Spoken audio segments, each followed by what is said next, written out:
What's up, family?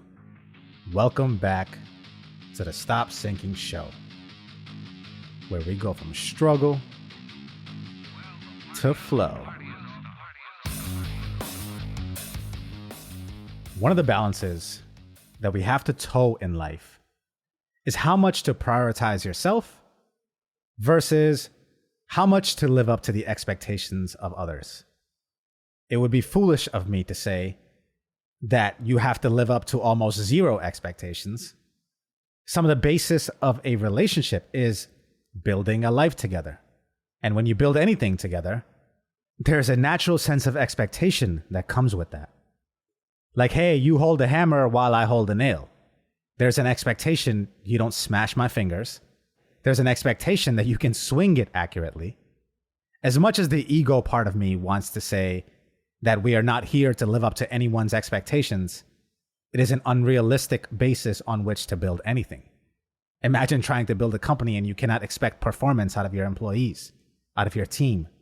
Imagine trying to build a family and you can't expect your spouse to contribute. In the individualistic world I adopted as an adult, moving to this country, there is a resistance to accept this. But in the collectivist culture that I was raised in, this is a way of life. You live for others. You live for the unit.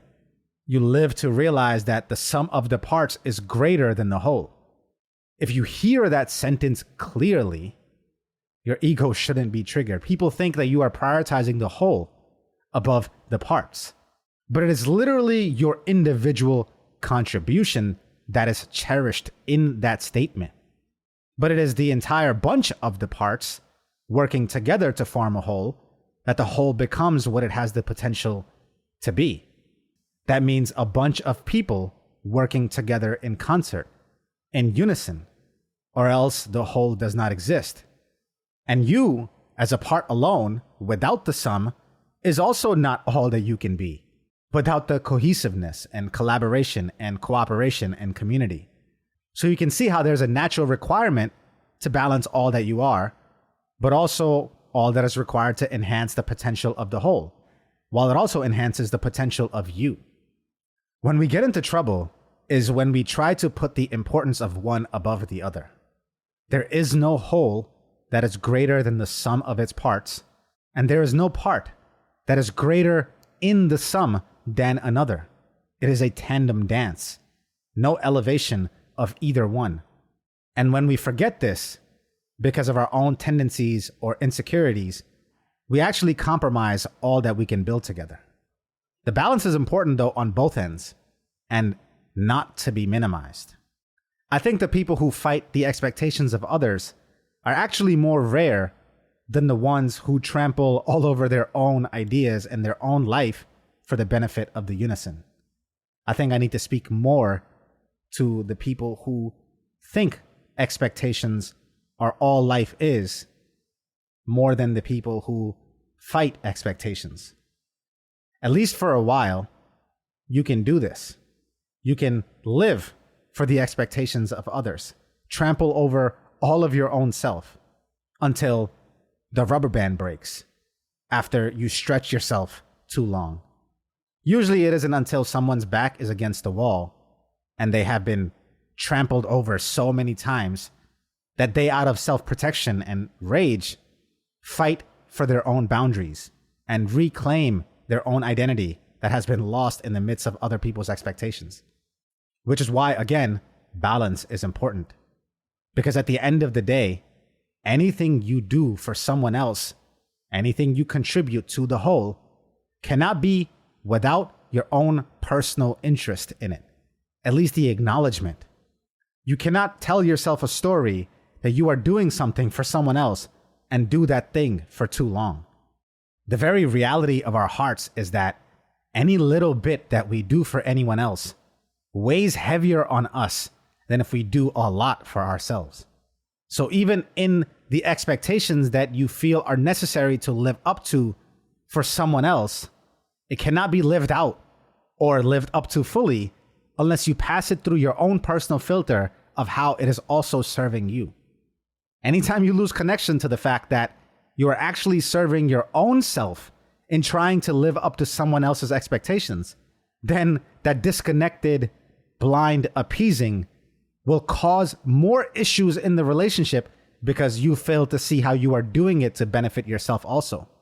And the other person will be seen as someone who is taking something from you that you are not willingly giving. And it's not their fault because it is your own acknowledgement that is holding that back, how it actually serves you. Some of this is just auditing and accepting how you serve yourself in the process. Some of it is actually getting real about which part of you is being served and question, should it actually be served? Because unfortunately, for many of us, through our upbringing, the needs of our safety taught us that we must prioritize the other before ourselves. Because if not, our love would go away, our safety would go away. And if this is the part of you that you're trying to serve, it's going to not end up in a relationship that you want. Because if we learn early to form a poor relationship with expectations, because we try to live up to them desperately in an attempt to maintain our safety, and we've played that game so long that we've lost all track of where we abandoned ourselves.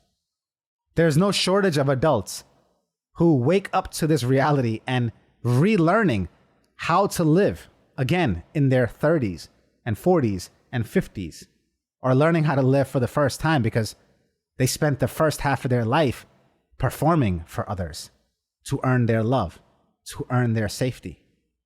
Why do you abandon yourself? Because you think that's what it takes. Because you don't know any better, haven't seen or experienced any better. Because every relationship in your life has felt like it was enforcing a version of you that suited them. And you performed that way for so long that you don't even know who you are. Your own preferences, your own expectations, your own boundaries, unaware of all of them. And those are not something someone else will help you discover because it does not suit them. It does not fit what their criteria of how you should show up for them. But unfortunately, until you come from a sense of self, the relationship you have with anyone else isn't a real relationship with you, because it's a relationship with who you are performing as. It's a relationship with a version of you that they created for their own liking.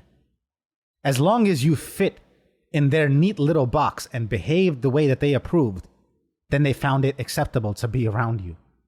And because you need them so bad for your safety, you comply, not realizing that compliance does not lead to a real connection.